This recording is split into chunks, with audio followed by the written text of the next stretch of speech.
मेरी मुलाकात इनसे हुई थी तोफैल खान से। इन्होंने मेरी परेशानी पूछी, परेशानी पूछ के इन्होंने कहा हम तुम्हारी परेशानी दूर कर देंगे। इन्होंने नौकरी का, सरकारी नौकरी का, शादी का और मकान का, रहने सहने का, सबका इंतज़ाम करवाने के लिए कहा। लेकिन इन्होंने कहा कि उसके बदले में आपको इस्लाम कबूल करना पड़ेगा, कि भाई आधार कार्ड चेंज करो, उसके बाद तुम पक्के मुसलमान हो जाओगे, ठीक है, खतना करवाओ फिर मुसलमान होगे। तो इन्होंने सारे काम करवा दिए मेरे, और खतना मेरी बेहोशी की हालत में करवाई। इन्होंने कोशिश की, खिलाने की कोशिश की, लेकिन मैंने उनसे मना कर दिया। तो इसी बीच हमारे झगड़े हुए।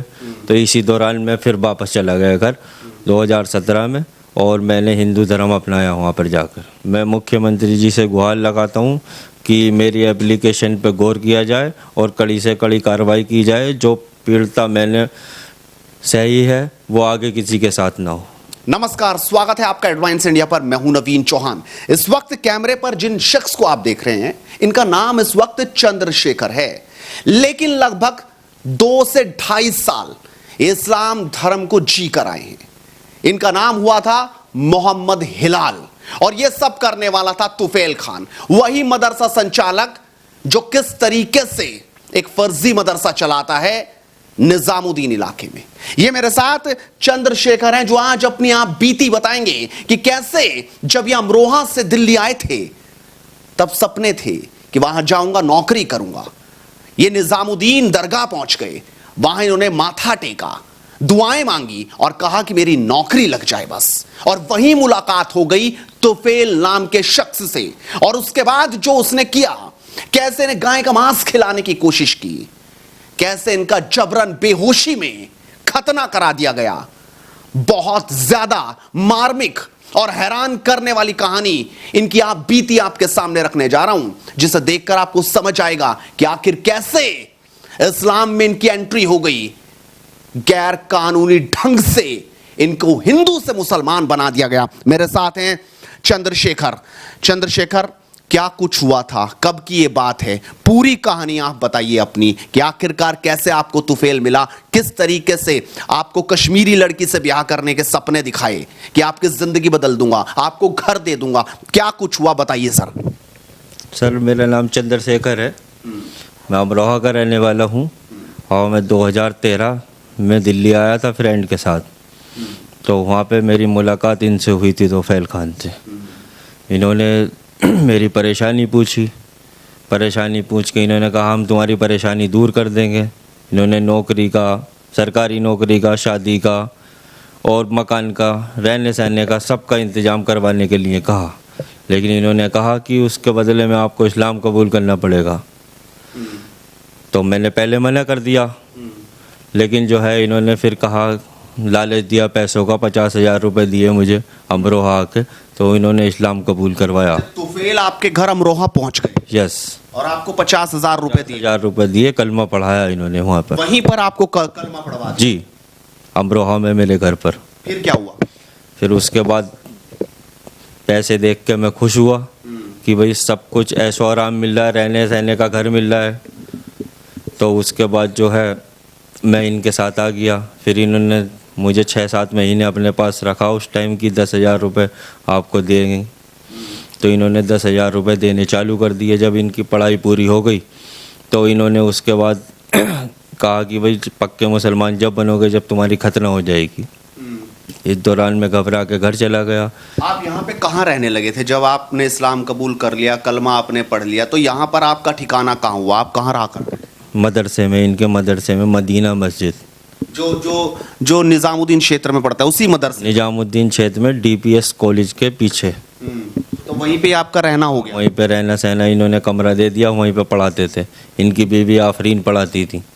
अच्छा, आपको जो है इस्लाम की जो तालीम है वो आपको दिया करती थी? जी। क्या कुछ आपको पढ़ाते थे, क्या आपको वहाँ पर सिखाया उन्होंने? नमाज सिखाई, कलमा पढ़ना सिखाया, और बाकी अरबी में कलाम पाक सिखा रहे थे। तो आप 5 टाइम के नमाजी बन गए थे? जी। फिर क्या कुछ हुआ, आगे क्या हुआ? फिर क्या हुआ, जब जो इन्होंने वादे किए थे, अब टाइम गुजरता रहा, ना तो सरकारी नौकरी लग रही थी, ना शादी। शादी के बारे में इन्होंने क्या आपसे वादा किया? कि कश्मीर की लड़की से शादी करवाएंगे तुम्हारी।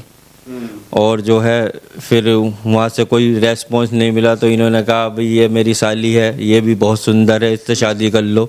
तो मेरी बात भी करवाई, फ़ोटो भी दिखाया, लेकिन उसके बाद जो है इन्होंने कुछ वादे पूरे नहीं किए। जब टाइम गुजरता रहा तो इन्होंने आधार कार्ड वगैरह मेरा चेंज करवाया कि भाई आधार कार्ड चेंज करो, उसके बाद तुम पक्के मुसलमान हो जाओगे, ठीक है, खतना करवाओ फिर मुसलमान होगे। तो इन्होंने सारे काम करवा दिए मेरे, और खतना मेरी बेहोशी की हालत में करवाई इन्होंने। कुछ खाना खिलवाया था, खाना लेकर आए थे साथ में अमरोहा। जी, अमरोहा खाना खा के मैं ये नींद से आ गई, उस बीच दौरान इन्होंने खतना कर दी मेरी। तो आपने पूछा नहीं, जब आपको होश आया तो आपने क्या पूछा? मैंने पूछा कि सर ये क्या किया आपने? तो इन्होंने कहा कुछ नहीं होता, ये 2-3 दिन में ठीक हो जाएगा, अब तुम पक्के मुसलमान हो गए हो। तो आपको गुस्सा भी आया होगा उस तरह? गुस्सा भी आया। मैंने इनसे पूछा आपने मेरे साथ गलत किया है बहुत, तो कहने लगे कुछ नहीं, अब ठीक हो जाएगा। फिर ये वहाँ से अमरोहा से दिल्ली आ गए। 2-3 साथी थे इनके, 4 लोग थे, इनोवा गाड़ी थी इनके पास। तो फिर मैं 4-5 दिन बाद फिर मैं ना इधर का रहा ना उधर का रहा, कुछ समझ में नहीं आ रहा था। तो फिर मैं इनके पास दोबारा आ गया। तो इन्होंने 2-3 महीने फिर पैसे दिए मुझे, लेकिन उसके बाद जब मैंने इनसे कहा कि मेरी नौकरी नहीं लगी अभी तक, नई शादी हुई, नई मकान का अरेंजमेंट है, तो इन्होंने कहा भाई अब तुम्हारा कोई काम नहीं है। ये कभी 2,000 रुपये दे देते थे, कभी 3,000 दे देते थे। तो इन्होंने परेशान करना चालू कर दिया कि भाई अब तुम कहीं भी जा सकते हो। तो मैंने कहा ये तो आपने सरासर धोखा किया है मेरे साथ। कहने लगे कोई धोखा होगा नहीं है, हम सबके साथ ऐसे ही करते हैं। वहाँ पे और भी लोग थे वहाँ पे, लेकिन हमसे मिलने नहीं दिया जाता था उन्हें। आपसे मुलाकात वहाँ और भी जो लोग थे जो मदरसे में होंगे वहाँ पर आपके साथ, तो वो कहाँ के आपको दिखाई देते? क्या लोकल ही थे, दिल्ली के थे, यूपी के थे? यूपी, बिहार, हरियाणा। कभी किसी से बात हुई आपकी? कभी किसी से बात करने ही नहीं दी, बात नहीं करने देते थे, अलग अलग पढ़ाते थे, सिंगल सिंगल सिंगल कि एक इधर बैठा है, दूसरा साइड में बैठा है बहुत दूर, और बीच में वो बैठी हैं, तो किसी से बातचीत करने का मौका ही नहीं देते थे। तो जो आपने कहा कि अपनी साली से बातचीत करा, तो ऐसा लगातार चलता रहा साली से बातचीत? मोबाइल पे बातचीत मोबाइल पे होती रही, फ़ोटो दिखाते रहे। जब काफ़ी टाइम गुजर गया, जब मैं परेशान हो गया, जब कुछ दिखाई नहीं दे रहा था, तो बाद में मुझे पता चला कि उसकी साली भी शादीशुदा थी। यानी आपके साथ झूठ बोल जी, हुआ? बिल्कुल। लेकिन आप कह रहे थे कि लगातार उसने आपको गाय का मांस, बीफ खिलाने की भी कोशिश की? खिलाने की कोशिश की, लेकिन मैंने उनसे मना कर दिया। तो इसी बीच हमारे झगड़े हुए। तो इसी दौरान मैं फिर वापस चला गया घर 2017 में, और मैंने हिंदू धर्म अपनाया वहाँ पर जाकर। लेकिन तुफेल को आप लगातार देखते होंगे, वो तो आपसे मिलता जुलता रहा होगा। इस दौरान आपको कुछ लगा, कुछ ऐसा आपको शक हुआ, या ऐसी कोई बात आपने सुनी कि भाई ये तो बिल्कुल ही सब गैर कानूनी काम करता है, या आपके जैसे तरह से आप बनाया ऐसे और भी लोगों को बनाया, कहीं जानकारी देता हुआ आपको नजर आया, कहीं फ़ोन पर सुना? हाँ सर, ये जो है अपने मदरसे के उससे चंदा वगैरह इकट्ठा करते थे यूपी में, बड़े बड़े लोग इनके वो हैं। इन्होंने मुझे धमकी दी, मेरा मोबाइल सब छीन लिया कि अगर किसी को बताया तो हम तुम्हें जान से मार देंगे, तुम्हारे घर वालों को मार देंगे।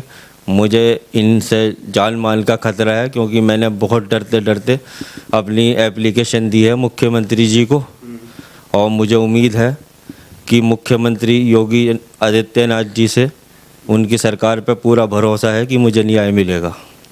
मतलब आप चाहते हैं कि उसको सजा मिले, वो जेल जाए, उस पर जबरदस्त कार्रवाई? जी, जो मेरे साथ हुआ है मैं ये चाहता हूँ कि आगे किसी के साथ ना हो, और मुझे इंसाफ मिले।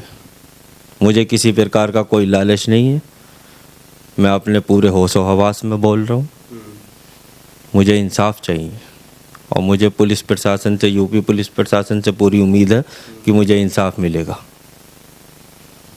तो एक चंद्रशेखर जो अपनी आप बीती बता रहे हैं, आप समझिए कि भी पसीना पसीना है, क्या इन्होंने जिया होगा? इनकी पूरी मानो रूह सिहर जाती होगी वो लम्हा सोचकर, जब किस तरीके से जबरन इनका खतना कर दिया गया, कैसे इनको गाय का मांस खिलाने की कोशिश की, कैसे इन्हें शादी का झांसा दिया कि एक सुंदर कन्या से तुम्हारी शादी कराएंगे, और नौकरी की बात करी।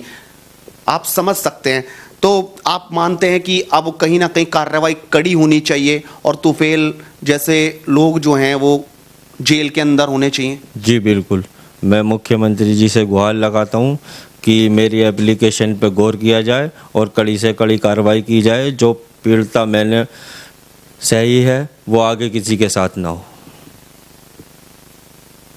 आप लगातार 2-2.5 साल इस्लाम धर्म में रहे हैं जी अगर आज पूरा देश आपको देख रहा है, जी। बातें तो हमने पूरी सुनी, लेकिन अगर मैं कहूँ कि क्या अनुभव कैसा था और भी लोग वहाँ होंगे, उस अनुभव के बारे में थोड़ा सा आप अगर कुछ बोलें। नहीं सर, मुझे अनुभव ये था कि मेरे साथ धोखा हुआ है तो हर किसी के साथ ही धोखा होता होगा। ये तो जो है ऐसा नहीं है कि मुसलमान गलत हैं, लेकिन जो है कुछ लोगों ने इन्हें बदनाम कर रखा है। जैसे मेरे साथ हुआ तो मुझे तो कष्ट ही सहना पड़ा है। तो मैं तो चाहता हूँ कि बस तौफील खान और इनकी बीवी आफरीन के साथ जो है कड़ी से कड़े पेश आएँ और सज़ा दिलाएं इन्हें। तो ये चंद्रशेखर जिन्हें मोहम्मद हिलाल बना दिया गया था, ये साफ तौर पर बस एक ही मांग कर रहे हैं कि कड़ी से कड़ी सजा तौफील खान को मिलनी चाहिए, उन लोगों को मिलनी चाहिए जिन्होंने इन्हें इनकी ज़िंदगी को बर्बाद करने की कोशिश की। आप समझिए कि झूठी नौकरी की बात, शादी की बात, पैसे की बात, घर की बात, और आखिर में इनका जबरन खतना भी कर दिया गया। ये सब कुछ है। यानी हो सकता है कि अगर पुलिस जांच करे तो ये भी पता चलेगा कि तौफील का ये बड़ा रैकेट हो, जो इस तरीके से भोले भाले लोगों को, नौजवानों को जो यूपी, बिहार और दूसरे राज्यों से आते हैं, उन्हें आप बहला फुसला कर इस तरीके से उनका धर्म परिवर्तन करके उन्हें छोड़ दिया जाता होगा। आपको लगता है, आपने देखा वहां पर किस तरीके से भी होता होगा? जी, ऐसे और भी लोग होंगे? और भी लोग थे, लेकिन मेरी बातचीत नहीं होती थी उनसे, अलग अलग रखते थे वो। तो इसलिए मैं ज़्यादा कुछ मुझे जानकारी नहीं है। लेकिन यूपी से लोग थे और बिहार से थे, हरियाणा से लोग थे।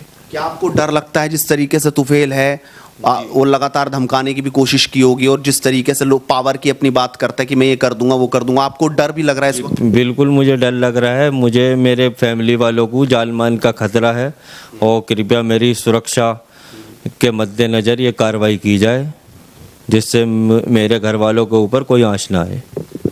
तो ये चंद्रशेखर जो बस एक मांग कर रहे हैं कि कार्रवाई हो ज़बरदस्त, डर इन्हें है।